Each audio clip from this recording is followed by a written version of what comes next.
Okay. All right, I'm Devon. I worked on this student game called Octodad, and I'm going to talk about kind of what that game's about and the tech of his ragdoll body. Has anyone played Octodad here? No. Heard of it at all? All right, I'll go through a little introduction to what it is. So what is Octodad for most of you who hasn't played it? He's not like Octomom. He doesn't have 8 kids. He actually has 2 kids, and they are human kids, which is weird. But he is an octopus and a father. He's also a caring husband, and he's a secret octopus in that everyone in his world thinks that he is a human being, except for his archenemy, the sushi chef. So the whole game, you're trying to do human-like activities, so your family doesn't discover that you're really an octopus, and that's awkward. And the sushi chef's trying to prove you're an octopus, so he's always trying to prove that. I made this game with 16 other people when I was at University of DePaul in Chicago. We entered it into the Independent Games Festival for the student competition in 2010. Is anyone familiar with Independent Games Festival at all? What that is? So basically a yearly award ceremony for the best independently developed games. And we didn't win Best Student Game, but we were one of the finalists for Best Student Game. And we were really surprised by the reaction we got to our game. It was a lot more popular than we ever thought it would be. So the way he works, so a game, when you're just doing normal human activities like doing dishes and mopping the floor, that'd be pretty boring by most gamers' standards, I think. But what makes the game interesting is you're an octopus and you physically have to control his tentacles to do all these activities, and it's incredibly difficult to do the simplest tasks. So he's kind of controlled like a marionette with a mouse, and there's 2 modes for walking and for grabbing things, so you switch to which tentacle you're using. So we got a lot more attention than we thought. We have 320,000 views of our trailer, and 150,000 people downloaded the free version of the game. We got on a couple of sites, and like I said, we got on IGF. What's been really fun is like playthroughs of the game on YouTube, which have been really funny to watch. I don't know if you guys are familiar with any of these games, but it's similar to. Has anyone played QWOP? Yeah. It's kind of like a 3D QWOP is the easiest way to describe it, with a mouse instead of the keyboard. There's an old game called Jurassic Park Trespasser. Is anyone familiar with that game? We were not a lot of us had played that game, but we were kind of inspired by like the grabbing element in that game, which is very awkward, and like you have to like physically hold things. And a great quote that is related to our game about Jurassic Park Trespasser is, it's incredibly hard to just hold items in that game. Something in real life is easy yet difficult in the game, which is kind of like our philosophy behind Octodad and his world. Other games are Minotaur China Shop, where you're a Minotaur in a China shop and you have to take medicine or else you freak out and break your inventory. And Nobi Nobi Boy is made by the guy who made, what is that game called? Yeah, Katamari Damacy. It's a weird game where you're a tentacle boy and you can wrap around things. And it's kind of, we played that when we were developing his body. So this is the physics version of what Octodad looks like. In his original incarnation for the first game, he's very interesting. We wanted to use soft body physics for some reason. We ended up using the library PhysX because it had soft body. So he's made up of a bunch of different parts. His legs are soft body objects connected to these big feet that are just balls, and then his arms actually is like a chain of capsules, and then his body is just a cube, and it's all connected together. And then there's another inner chain to block some collisions for his legs. Let me play a trailer so you guys have more idea what the game's like.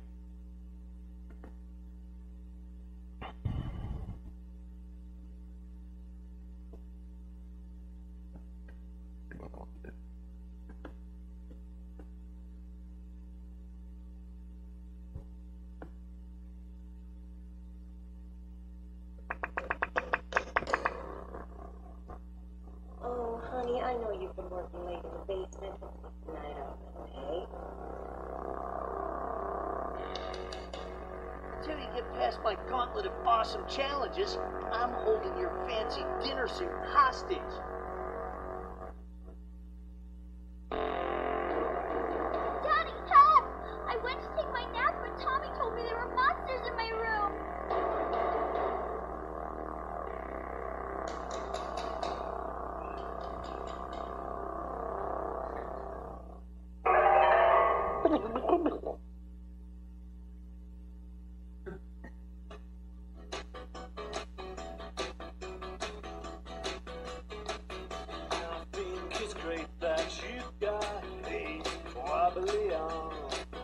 So, as you can see, all this is controlled by the mouse, and you switch legs and walk with the mouse. I think you're lost in.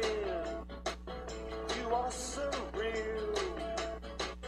Better than the fish that sharks and even the kangaroo.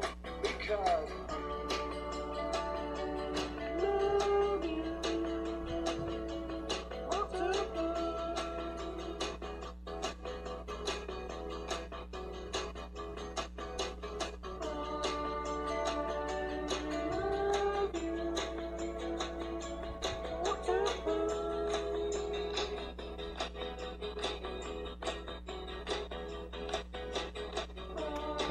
That's what the game's like. Although it's much more difficult than that probably made it look like.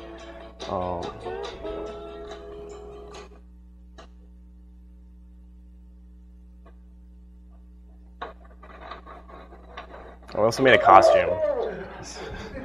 It's a thing we made.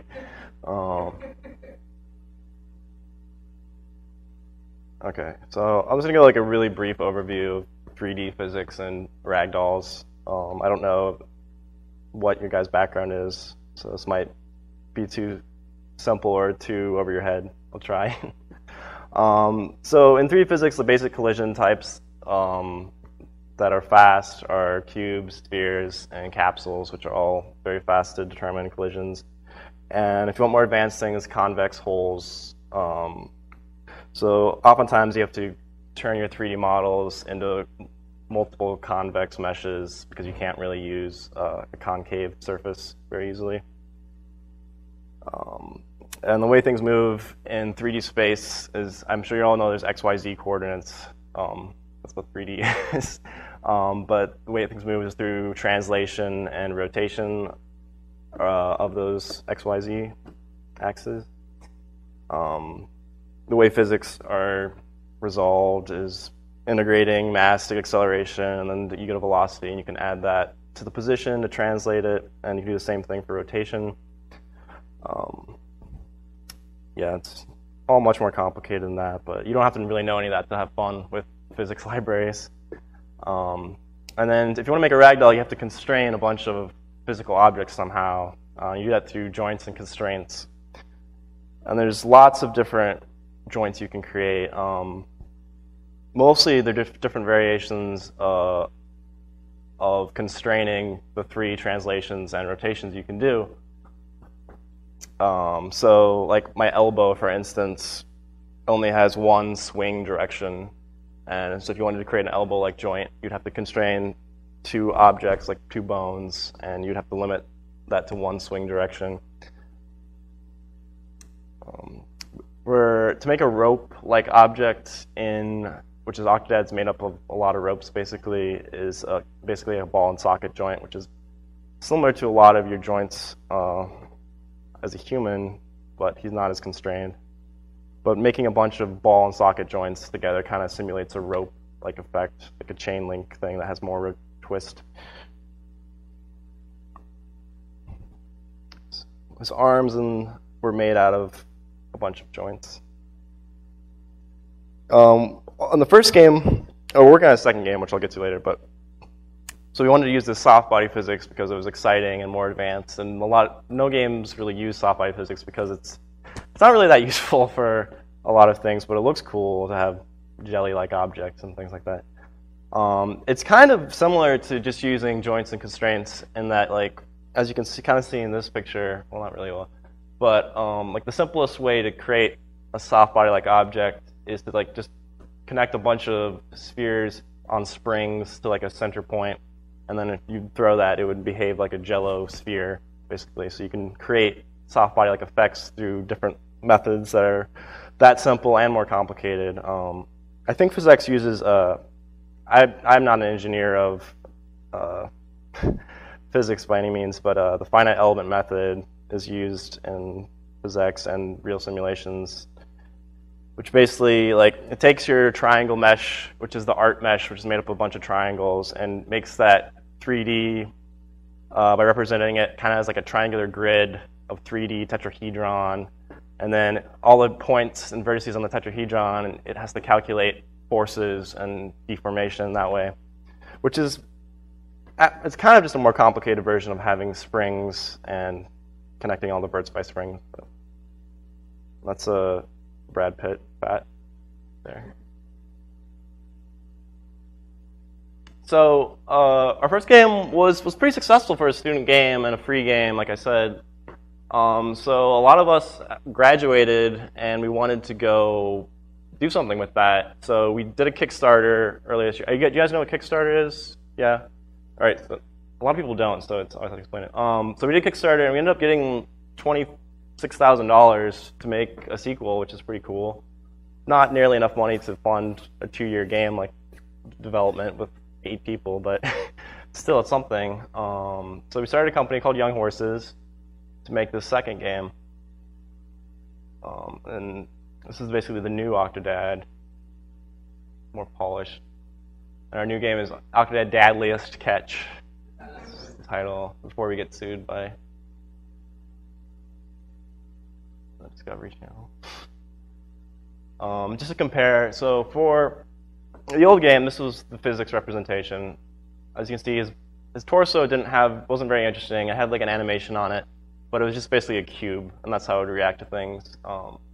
So for the new game, we've gotten a lot more advanced. So his body is made up of a lot of different things. Even he has mustache physics, which I think is cool.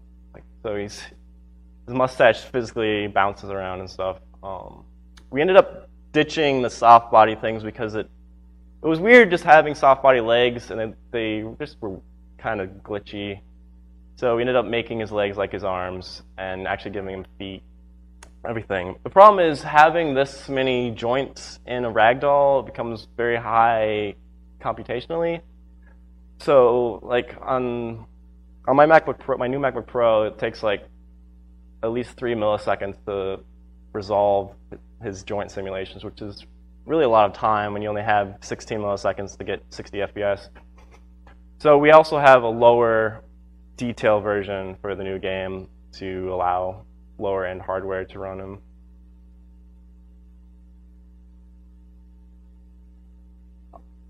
So you guys might be wondering, like, that's how like his body is physically, but how do you connect that to like the artistic representation? So I don't know if anyone does any sort of 3D modeling at all. No. Well, so basically, once the 3D model is created, to do animations, you have to create a skeleton, and it's made up of joints like a real skeleton, and it's for Octodad, he's basically mapped 55 of his joints to the physics joints. And so you basically just have to tell the rendering engine that the new positions of the joints, like you would in animate. And that basically an animation does the same thing. It tells you the new transformation of all his joints. So in that way, you can make him a ragdoll, and he reacts physically, and it looks pretty cool.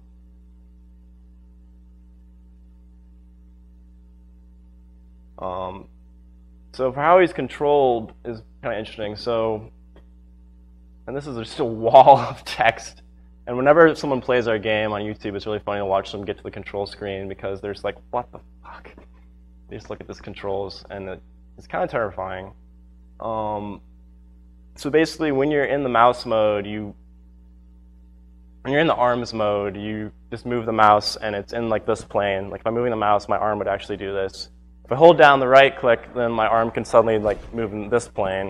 And then that way you can move in full 3D space to grab items if you left click on stuff. When you switch to legs mode by pressing the middle mouse button, then if you hold down left click, he starts lifting his leg up, and you can move it in a flat plane and then let go, and he walks. And that way, just kind of like QWOP, you can physically walk him around. And it's really funny when you haven't played before, because like even if it's not your thing, just like trying it, you're like, what the hell am I doing right now? And it's really interesting. I got some more things to show you. So I was talking about how to get the physics to show up for the graphics.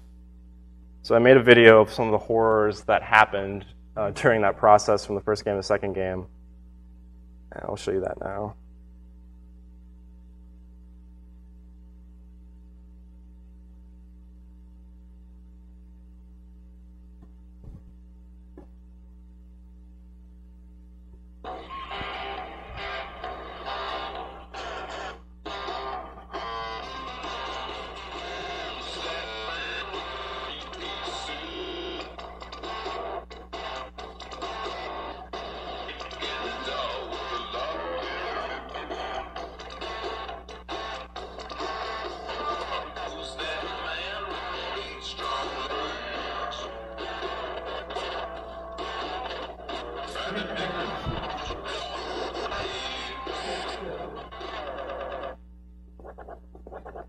That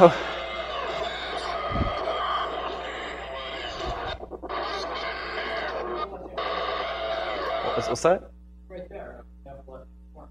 Oh, that was the suspicion bar. So in the game, you're trying to do normal human things. So there's different objects that are suspicious. If you knock over a bunch of vases, your suspicion goes up if people see you. It wasn't implemented very well in the first game, but it did. Like we kept a lot of that. So it's kind of like parts of it are like a stealth game, and that you have to like do things carefully. But a lot of the fun is destroying things. So we try and encourage other parts to do that. That's what that bar is.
So a lot of horrible things end up showing up when you're trying to get things to work right with a bunch of 3D transformations.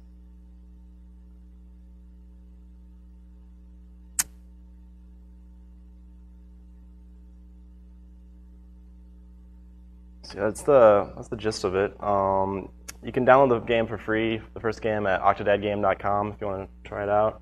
I can answer any questions you guys might have about Octodad or game development. When you spell the high, you know, ID tomorrow, hello, do the tomorrow. Yeah. But I mean, the game was I mean, slightly, but like the parts that you're controlling are like you're really only controlling like one point at the tip of his arm and the tip of his leg. So it's very similar. It's mostly like just for it's mostly just for like visual and like physical fidelity, but it doesn't affect the gameplay too much. But it looks much better to have more effects.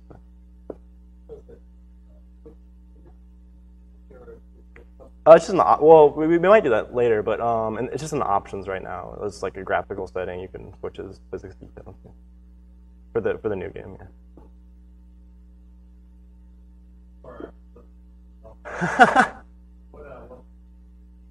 It was C++. We used the open source rendering engine erupt.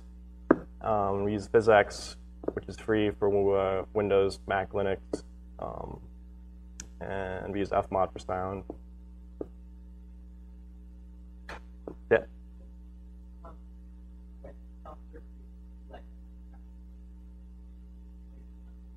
Oh, the artists use Maya mostly.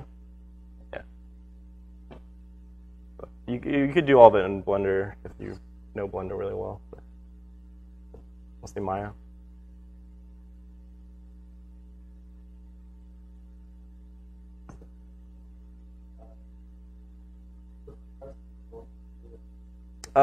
Probably like $15, I think. It's probably gonna be like a 4-hour game, so to get through the entire game, and there'll be like there'll be challenge levels you can replay and stuff. We have a teaser of the new game I can show you, which is what that glitch song was from. I guess might have made sense to play that one first.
We wanted to have a lot more facial animation in the new game, so you can be sad now.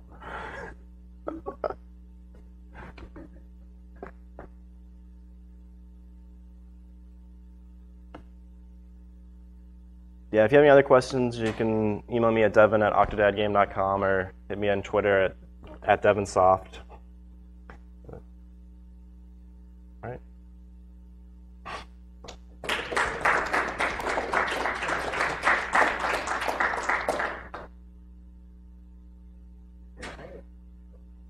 Yeah? I wish I had played the game now. Yeah. I saw it on a website, I think. Yeah. I read about a lot of games, but never get around to playing. Yeah, that happens a lot. There's so many of them. Like, I'm the same way.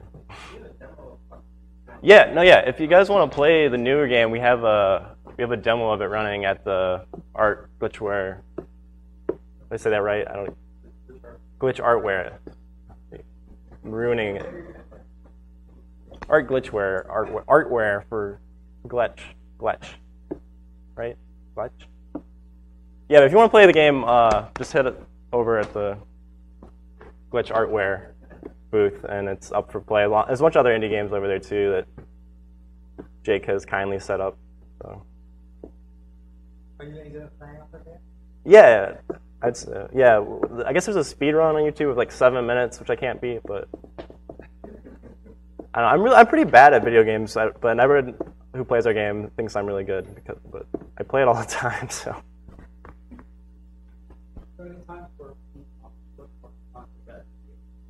In his favor? Like, it seems like being an octopus is awful. I mean, if you like being awful, maybe. Like I mean, he's probably really good at like unclogging like a toilet or something. But you know what I mean, though? Like, there's never any point story in the game like the control is more effective than just if you were walking around. Yeah, no.